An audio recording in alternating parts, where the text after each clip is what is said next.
Alrighty, well, welcome back to another episode of Generation to Generation Bridging the Gap with Rex. And Eva, and we're so excited to have you back with us here. And we're talking about one of the most culturally relevant holidays in our American history, which is 4th of July. And after taking a little time off just to spend some time together as a family and celebrate me finishing high school, we're back on air, and I'm excited to get back to the routine. Yeah, do we remember how to do this? Clearly not by the bloopers, but we need to make a blooper reel at the end of the year because we I have have a folder. plenty of material. I have a folder. But we did take some time away in June as a family. Again, congratulations, Eva, for graduating high school and a successful thesis defense. Matter of fact, shout out to Wilson Hill Academy. All of the seniors that presented thesis just did fantastic in their oral arguments. And I'm just so impressed with all of you guys. But it's just a lot of effort that goes into that in terms of the research, the preparation, writing the paper for the entire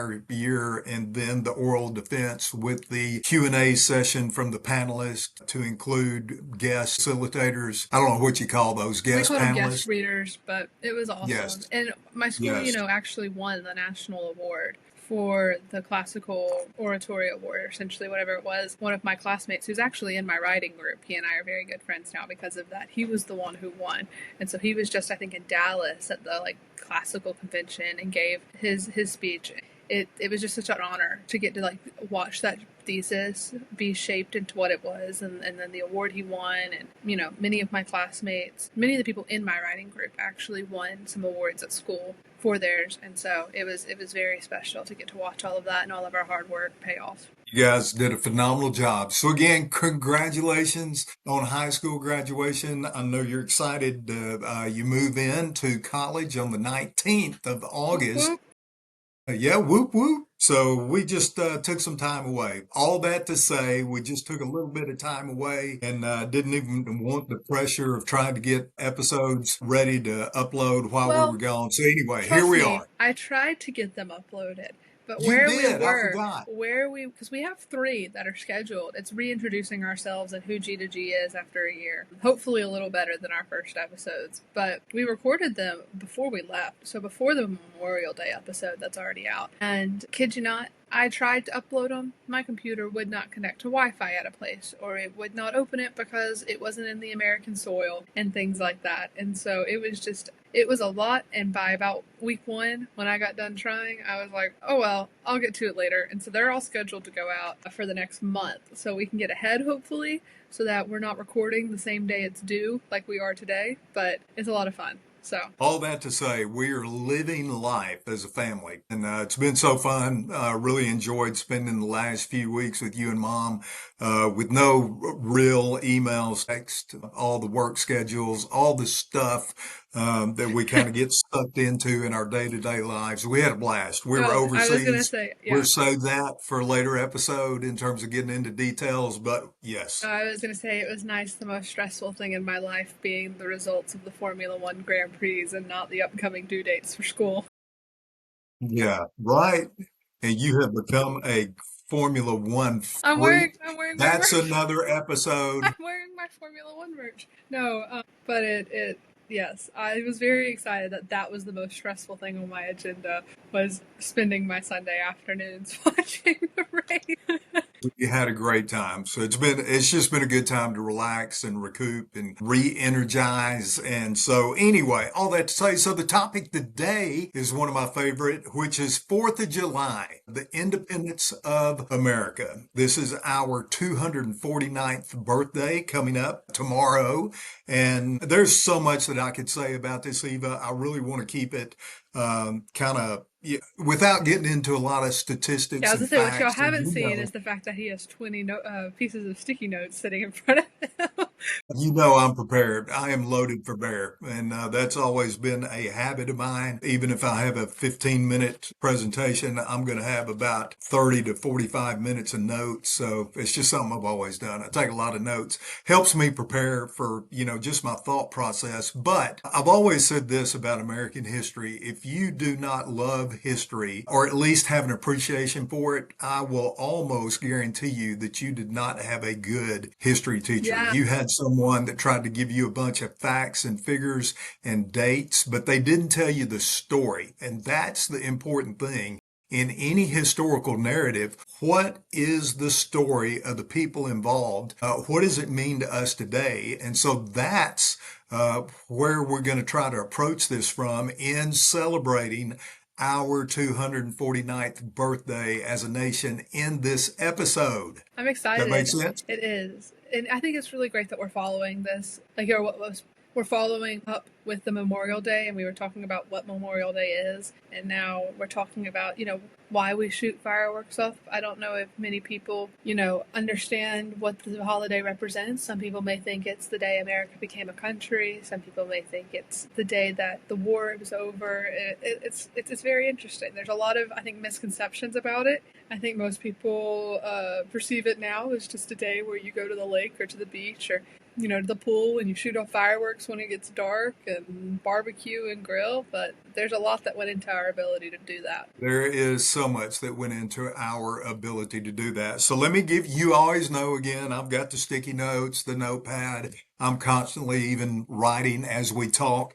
But let me give you a few statistics just to kind of to frame it up, because sometimes when we talk about history, I think that we're trying to put it in the context of the world that we live in now, and it's extremely difficult to rewind and take ourselves back, so to speak. So here's a couple of things that I would like for our audience to realize. Let's take ourselves back 49 years ago in 1776. And let's just talk about population first. What kind of people are we talking about? In 1776, the year that we created the Declaration of Independence, check this out. The global population was not even 1 billion people yet. There were only 770 million with an M people in the world. The 1 billion mark didn't happen until the early 1800s. And specifically in America, check this out. This is going to be interesting. You probably, I think some people that are not history buffs, they are thinking we had these large armies running around on the field and these massive engagements between these field armies between England and America, the colonists. Not the case. Here's some stats. You ready? Mm-hmm. Okay. The population of America in 1776 was 2,500,000 people. That's less than 2 Alabama. million.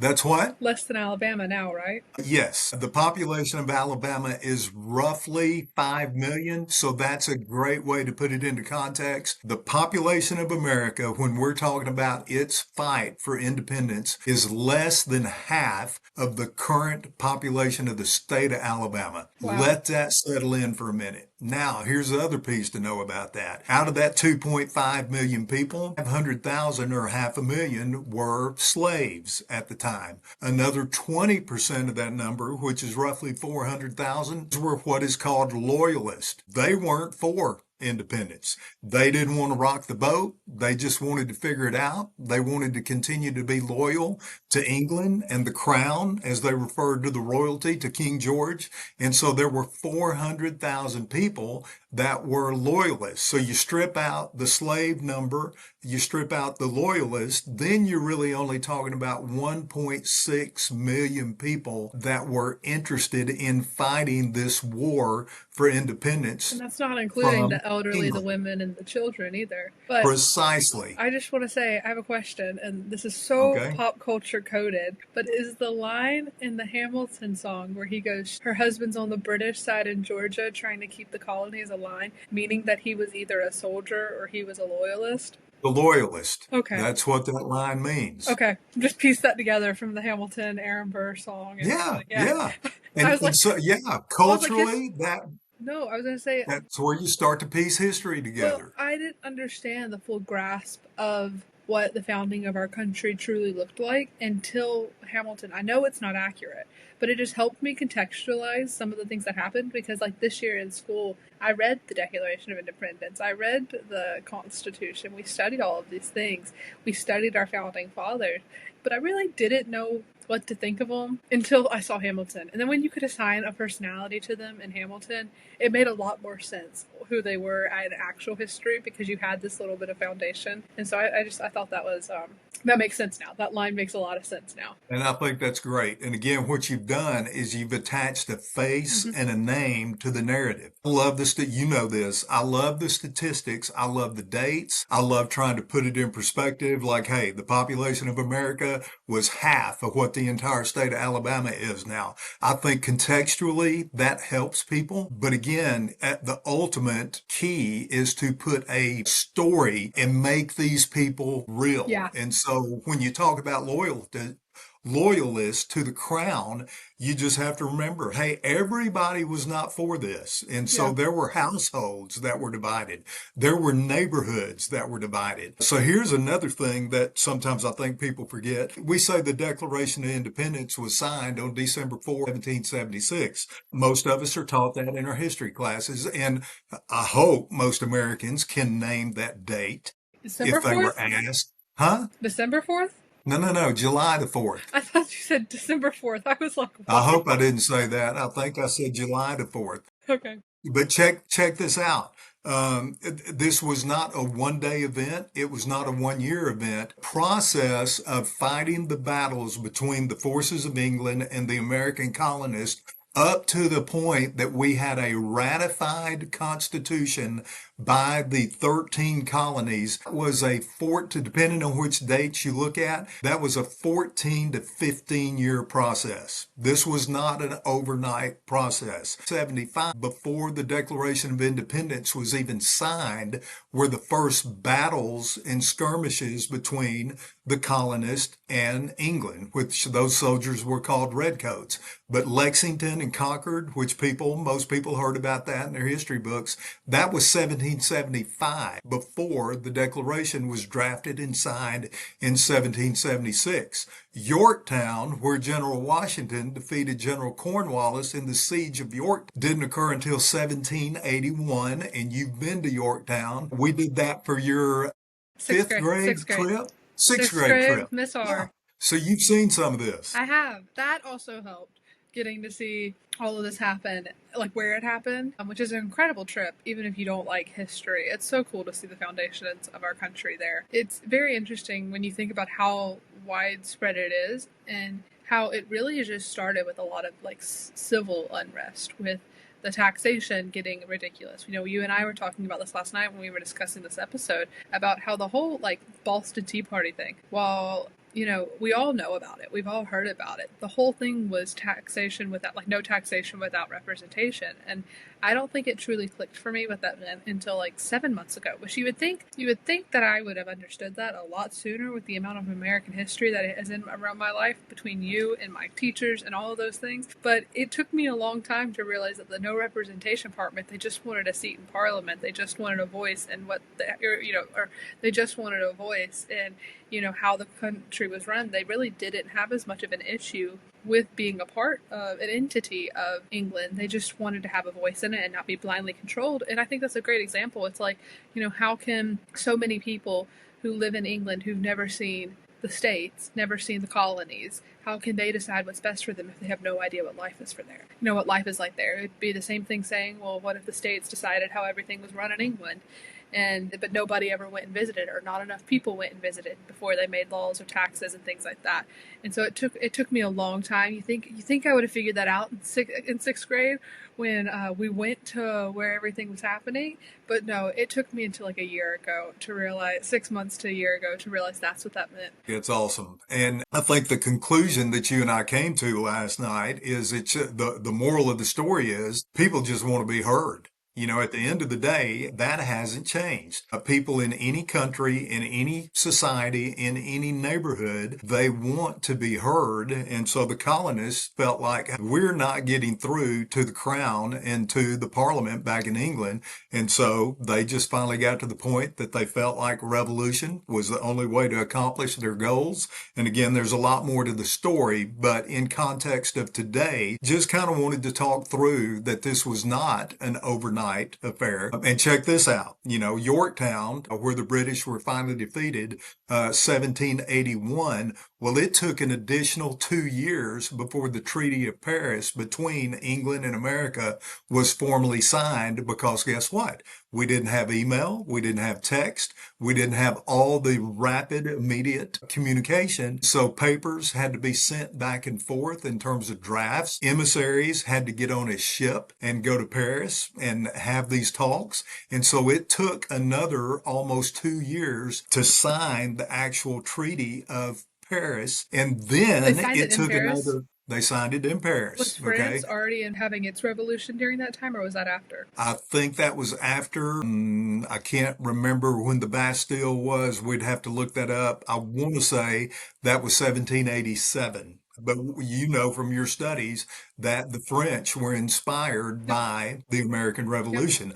But then check this out. Okay, so the Treaty of Paris, which basically formally ended the American Revolution, it was another 5 years before the colonists were able to draft a complete constitution and get it ratified by all of the colonies. And I think that date was like 1789. Again, the whole process from the initiation of skirmishes and hostilities, so to speak, between the battle at Lexington and Concord, which is called the Shot Heard Round the World, from start to finish, this was about a 14 to 15 year deal to establish the United States of America with a formal government. Okay, so you said formal government. I love how I'm so uneducated in this, and you're literally just teaching right now. But I love it, and we'll get to Fourth of July in a minute.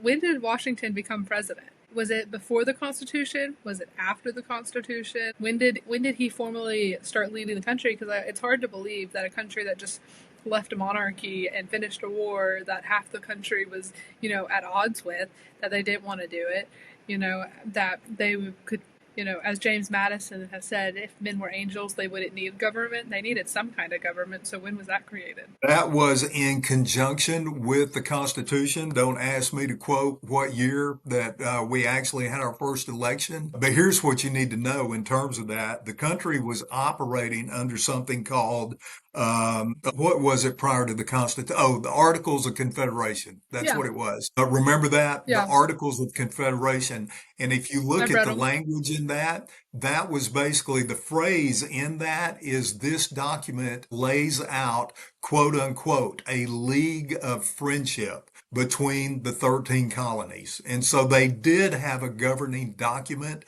that allowed them to operate, and it wasn't that effective, but it did allow them to at least operate in conjunction as an entity, even though it was 13 Yeah, colonies that so the came states together. kind of, or the colonies kind of self-ran themselves for those couple of years during that time period Yes, until and they they, were united formally. And that was just yes. an agreement, a mutual agreement between all of them that they worked as an entity and for the betterment of all of them. Yes. Okay, And you're a that makes lot sense. quicker than I am. So I saw you looking it up. Tell us when the first election Oh, was. that was not what I was doing. I got it though. I was looking at the Where James is Madison quote. where Where's our intern? our in studio assistant? The first election was held in from December 15th, 1788 to January 7th, 1789 under the new Constitution, which was ratified in 1788. Wow. There you go. Guys, I promise you I can read. It was just Yeah. really small text. So again, it was a 15-year process from the beginning of hostilities until the cessation of the war, the signing of the treaty, the complete drafting and ratification of the United States Constitution, and the first election with George Washington. Now, enough of the historical fact, even though that's an interesting Yeah, discussion, we could right? talk about that literally all day. We could. Let's take it from those are a lot of details, but we're trying to paint a picture. Now let's talk about the actual holiday itself. And besides just eating hot dogs, hamburgers, shooting off fireworks, which I love, it is my favorite holiday. I'm a retired soldier. If you've never been to a 4th of July celebration on a military institution or installation, you are missing out. It's phenomenal. I've never been. You've never been, and that's something that I am going to make sure that we get you to. Fort Benning actually used to be my favorite. I loved it when my artillery unit was selected to do the firing of the 50 gun salute on the 4th of July. And there's nothing more that blesses my heart than to participate and even observe a 50 gun salute, because what they do on the 4th of July is they announce each state in the order of admittance into the Union with the date that they ratified the Constitution and became a state. And so it is really a cool deal. That sounds cool. Delaware is the first state off the top of my head. I can't remember. I think they actually ratified the Constitution. I'm not even going to give the date because I don't remember, but I do remember Delaware is the first state. But it's really cool to hear they say, now, ladies and gentlemen, the 50 gun salute to the United States of America, the first state, Delaware. And they announce the date, and then the howitzer goes off, boom, and then they announce the second. It's cool. It That is the sounds really coolest cool. thing ever. That sounds So so cool. my apologies that you have never been to a military installation for the 4th. Well, because we're We are going to usually correct hosting the that. 4th of July, and so Yes. this is the first year we have, or it's like second year we haven't hosted it. And so, but no, I love 4th of July. I remember as a kid, you used to say if the HOA would have allowed us, she would have spray painted the flag on our front yard, but which I think is so cool. It's becoming a trend of people doing it. I entirely think one year we should just do it and pay the fine. But it's a lot of fun. It's a great time of fellowship because, and I've said it before, and I say this a lot, but and I especially said this with some of the protests going on recently, is, you wouldn't have the freedom to do that if it wasn't for the men and women who died for you to be able to stand there. And so, we wouldn't have the freedom to celebrate like this if it wasn't for, the Declaration of Independence and our desire to be our own country, and for all of the men who died and fought for that. And so I think that's something really important, is that how we talked about Memorial Day. A lot of people often celebrate it at the lake. A lot of people, like myself, didn't realize that it was to celebrate the fallen. The 4th of July also comes with a day of remembrance, too. We call it 4th of July a lot, but it also has another name, which is Independence Day. And I think that that's super important to remember, is that it's not just a day of the month. It's a part of our history that every single year when it comes back around to it, that's another year that we have successfully been our own independent nation. It's another year that we successfully continue to fight for what we believe in and fight for the people in it. Yeah, I think it's great, Eva. And I think that, let's kind of stay in that vein because, I ask you, hey, the big takeaway from this episode is what does being American mean to you? What does independence mean to you? What does being living in a free country? What does that mean to you? And I could talk about this off the cuff for the next 6 hours, but let me try to frame some of my immediate thoughts on what it means. Here's the first thing I would say. I don't know of another country that is not defined by its ethnicity or its borders. We're the only country in the world that I know of that is defined by an ideology. Yeah. What do I mean by that? You can't really, if you ask me, hey, show me an ethnic American, I can't do it because in reality, we're all immigrants to this country, but the thing that binds us together is an ideology contained in the Declaration of Independence. And we've talked about this. The second paragraph of the Declaration of Independence says, You want me to read it? yeah, you can read it. The starting parts, we hold these truths to be self-evident, that all men are created equal, that they are endowed by their Creator with certain unalienable rights, and among these are life, liberty, and the pursuit of happiness. That to secure these rights, governments are instituted among men, deriving their just powers from the consent of the governed, that whenever any form of government becomes destructive of these ends, it is the right of the people to alter or to abolish it and to institute new government, laying its foundations on such principles and organizing its powers in such form as they shall not seem most likely to affect their safety and happiness. Do you want to keep going, or is that good? No, that's good. Yeah. And so the big key, the words that most of us are taught in high school is life, liberty, and the pursuit of happiness. It doesn't guarantee us to be happy. Nobody can do that. God doesn't even guarantee us to be happy. But we recognized as a country in our founding document, hey, everyone has the right to life. They have the right to be free, which is liberty, and they have the right as a free person to pursue whatever it is that makes them happy. And so we just have a very unique country in terms of our founding documents. We've always held those very sacred. You know the closing. Do you have the closing? You know I love the closing statement of the Declaration of that. Let's put context to that. Once we have these opening paragraphs in the Declaration of Independence, then the framers of that declaration, they laid out their grievances against King George the crown in England. That's what the declaration was. Hey, we're going to tell you why we're doing this. It's not something just we came up with at the last minute. We have some grievances. Here they are. And the declaration framers lined that out item by item by item. And then they close with what I think is one of the greatest paragraphs ever written. And what does that paragraph say? We therefore, the representatives of the United States of America in General Congress, assembled, appealing to the Supreme Judge of the world for the rectitude of our intentions, do, in the name and by the authority of the good people of these colonies, solemnly publish and declare that these united colonies are now, and of right ought to be free and independent states, that they are absolved from all allegiance to the British Crown, and that all political connection between them and the state of Great Britain is and ought to be totally dissolved, and that the free and independent states, they have the full power to levy war, conclude peace, contract alliances, establish commerce, and do all other acts and things which independent states may of right do. And for the support of this declaration, with a firm reliance on the protection of divine providence, we mutually pledge to each other our lives, our fortunes, and our sacred honor. Thank you. I love that last sentence. We pledge our lives, our fortunes, and our sacred honor. Honor is a sacred thing. And check this out. 56 men signed that declaration. And here's what people forget sometimes. If this effort had have failed, those 56 men would have been hanged for treason. Yep.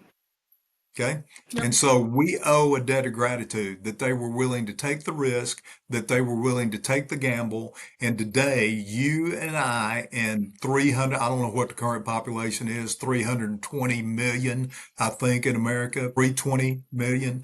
We are the beneficiaries of their sacrifice, of their willingness to take the risk for people to be free. And let me say this, and then I'm going to let you comment. This country has really fought 3 wars. We've fought more than 3, but there are 3 that kind of identify who we are as a people. The American Revolution, that war was fought over this ideological concept. Are men able to govern themselves, and do they have that right? And we believe they had the right, but under God. That's the phrase in the Declaration, divine providence. So we fought a war based on the belief that all men should be or have the right to be free. Okay. All men, regardless of race, creed, color.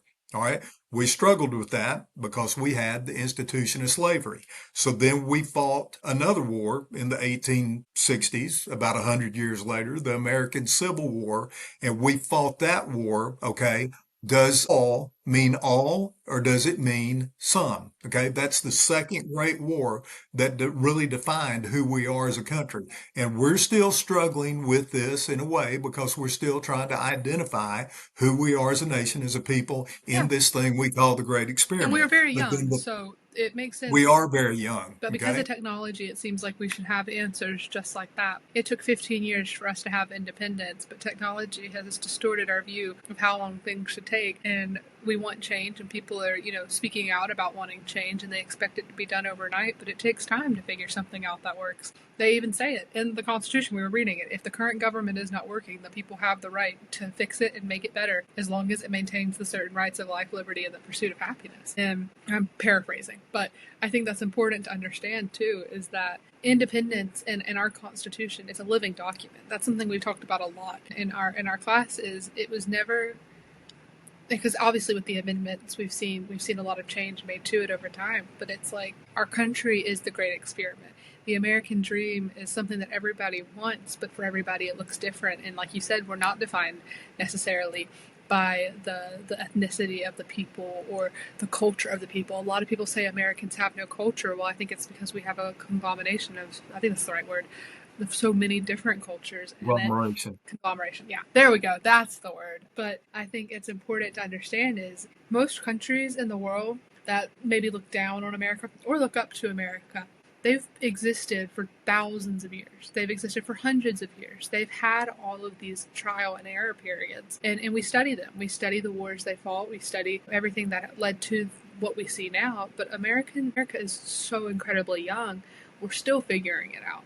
And that's what I said about why 4th of July is such a big deal. It's we made it another year and continue to growing to having a more perfect country. Yep, I love that. So let me finish with the third war. Again, we fought the revolution. All men have the right to be free and to live free. Then we fought a civil war. Does all really mean all? And then about 80 years later, we entered into World War II. Of course, we were attacked by Japan at Pearl Harbor. That's what drew us into that war. But the ideology behind that was Nazi Germany was exterminating the Jewish people. We all know from history that 6 million Jews perished during the Holocaust. Well, the third war that really defined us as a country, were we had experimented, hey, does it mean all? And does it mean Americans? Or when it came to World War II, now we fought among ourselves about this idea of freedom. Are we willing to go beyond our borders and fight on others' behalf? And that's when we became involved in Europe. And so anyway,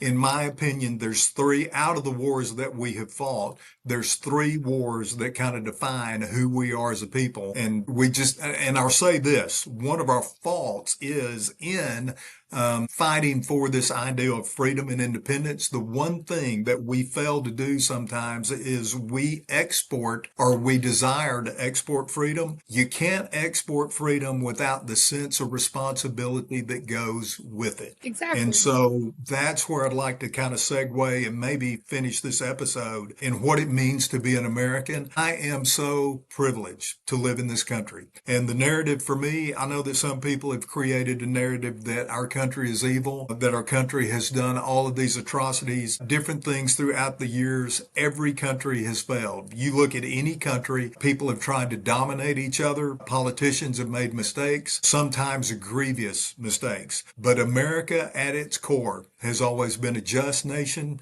has been a righteous nation, and that comes into the philosophy that we have in employing our military forces. One of the primary things that we've always evaluated military action is it has to have a just cause. We're not just going to go around the world engaging in a ham scam fashion. It's got to be just for us to get involved, and that's part of why we got involved in World War II.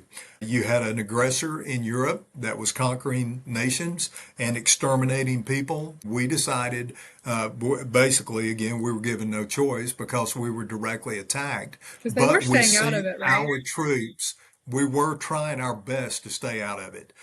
Hitler invaded Poland in 1939, and we managed to stay out of it for 2 years until the Japanese attacked Pearl Harbor on December 7th, 1941. But let's not lose the point here. In all of that, we've always wanted the use of force to have a just cause behind it. And again, we just live sometimes in a divisive culture. We've talked about that.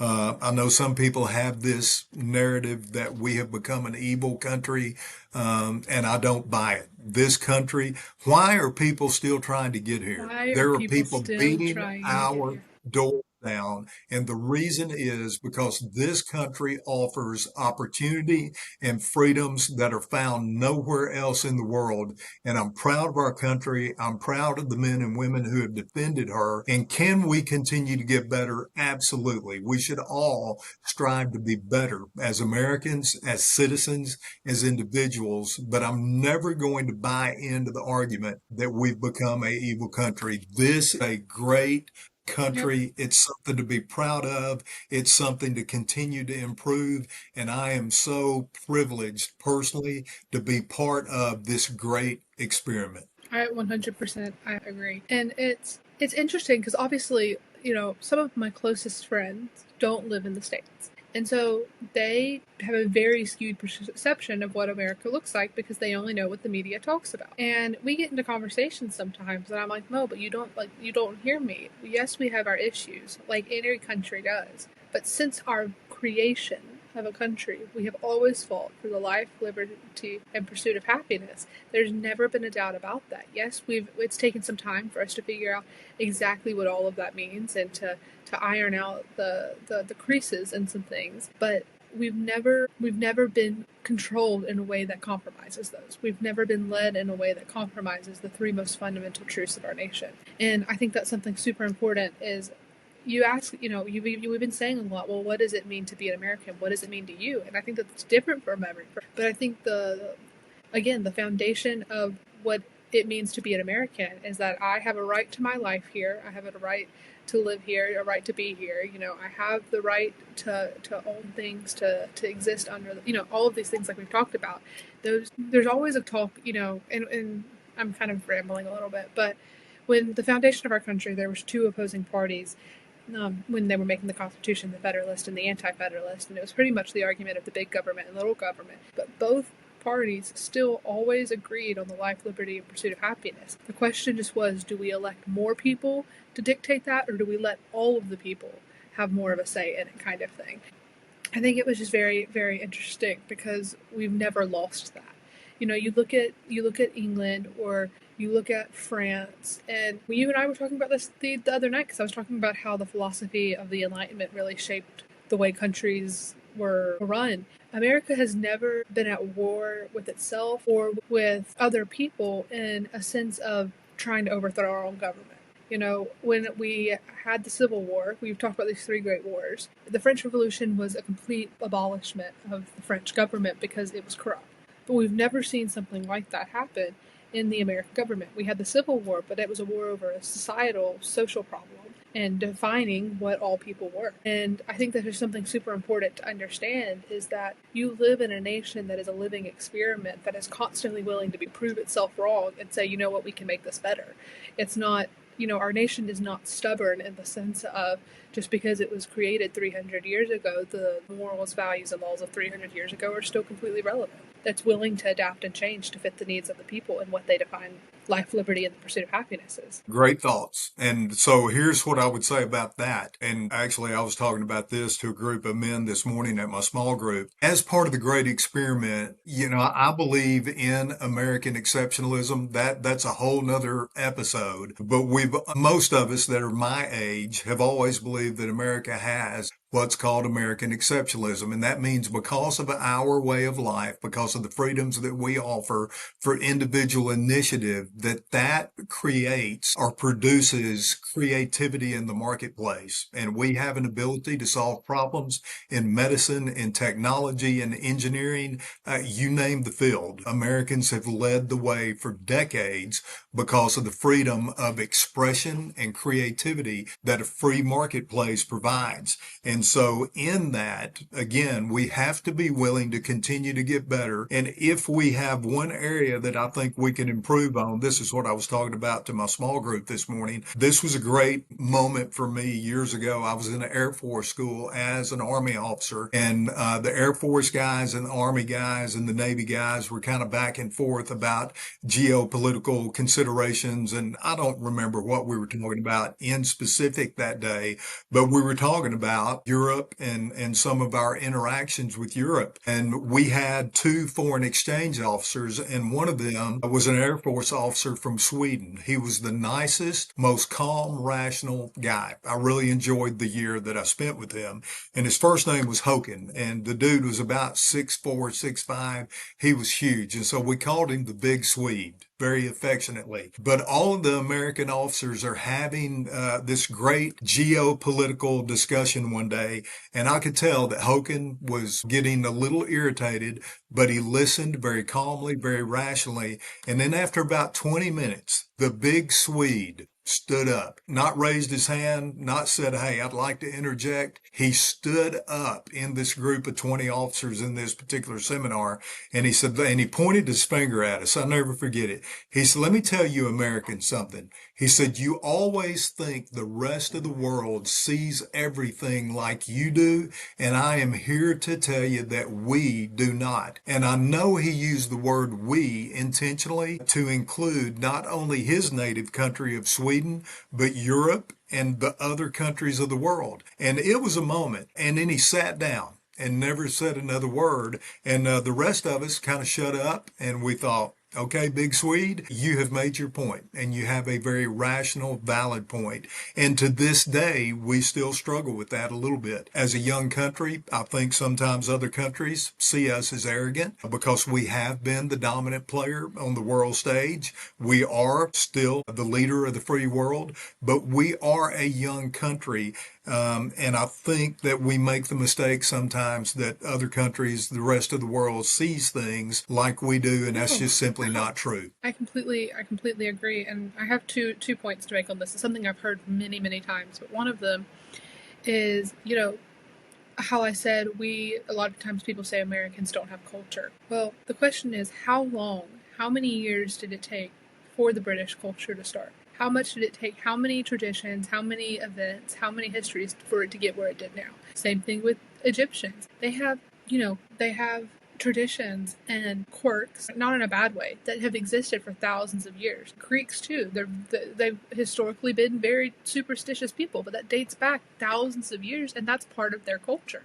Because it's been thousands of years of different leaders, different type of rule, different types of people, the growth of technology. Ours is still growing. Like, it's not that Americans lack culture. It's just that it's so young, it's still growing, it's still developing. And I've heard this a lot, especially in regards to mission trips. It makes no sense to me why a bunch of, white Americans go to this country and try and save these people. What if they don't want to be saved? What if they don't, or what if, and things like that. Not like even like in a mission trip in a biblical sense, like just in a humanitarian trip and things like that. The question was, well, why are Americans going out there to try and spread the American dream to a country that is nowhere, shape, or form prepared for that? And I think that's something that what you just said, it's a great point in regards to it, is, these countries have existed for thousands of years, they are not hundreds of thousands, hundreds and thousands of years, that they aren't going to change everything to do it the way we do it, because to them, we are still an experiment. We're still unstable. We're still trying to figure it out.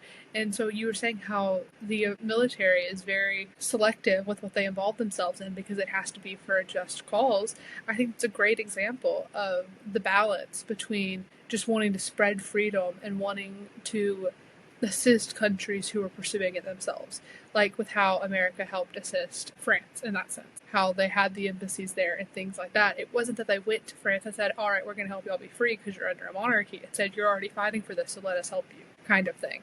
And so I think that's just a very important conclusion to understand too, is it's what you say, the same thing about money. You can have anything you want, just not everything. It's the same thing with the American freedoms too, is you can have all the freedom you want in America, but that doesn't mean everybody in the world can. And because they're not all ready for that, they don't all want that. And so you can't I feel like Americans are very prideful in the sense of a lot of them think that we're inherently right all the time, but that's because the country of our foundation was built for the people to be raised in a country that fully understands what life, liberty, and pursuit of happiness means. And so, to your point, as we wrap this up, I believe that our country, our method of government, what we have constructed, I think it's the best in the world. There's no other country that I would want to live in. We just got back from two countries that I admire, that I really enjoyed the people. I enjoyed learning about their culture, their traditions, but I have no desire to live in either one of those countries. I'm not a citizen of either one of those countries. I'm a citizen of this country. And again, I believe it's the best in the world, even though it has faults. But here's the thing that we have to keep in mind that I think you and I have kind of talked directly and indirectly to. Just because we believe our system of government is the best and it's the most effective and it's the most creative in terms of creating spaces for just just initiative and ingenuity in the marketplace, that does not make us better than the rest of the world. Nope. And it's the same thing with American exceptionalism. I think sometimes people think, well, if you believe in American exceptionalism, you believe you're better than the rest of the world. No, I don't. And as a Christian, I personally believe God loves every person in every part of the world equally, regardless of what their religious upbringing was, regardless of what their current beliefs are. God loves an Italian, a Greek, an Egyptian, an Iranian just as much as an American, and he places equal value on them as a creation because he created each one of them uniquely, and we are no better than any one of those people that I mentioned from those nations. But nonetheless, I still believe in our system of government. It's the best that the earth has ever seen. And then to close it out, You're but proud to none be an of it American. is ever going to work. I am so proud Yeah, to be it's an the song. American, but I will say, yeah, it's a song, but I will say this. I don't care what system of government that you have and that you adhere to, none of it is going to work properly without a reliance on, as the Declaration said, divine providence. Yep. None of it is going to work without a belief in God and recognizing who God is as the ultimate creator and master of the universe. None of it. I don't care what country you live in. None of it is going to work without God. But I completely yes, agree. I am so proud to be an American, and happy 4th of July, everybody. And I think this is a good place to wrap this one up. And so, regardless of what happens, let's Let's always always remember, remember. let's be able to talk From from generation generation to to generation. generation. I feel like that's such an amusing part of our episodes is just how bad we fail at our inline. But anyway, if you like this episode, if you like us, you can check out our socials. We're on YouTube at the Generation to Generation podcast. We're on Instagram at G2G_podcast. We're on Facebook at Generation to Generation. We have our link tree. You can literally find us on any platform. Our recordings of these episodes go up on YouTube. That was really hard to do. It's been a minute since I've said all of that. But if you have anything you want us to talk about, there are ways for you to reach out to us, especially on the podcast hosting apps. It often says if you have a topic or a question, you text us. You're welcome to send us any feedback you want to hear, or any feedback on the episode, or any questions you want to hear, because we run out of topics all the time. And keep your eyes out because we're reintroducing ourselves and our podcast in the next couple of weeks.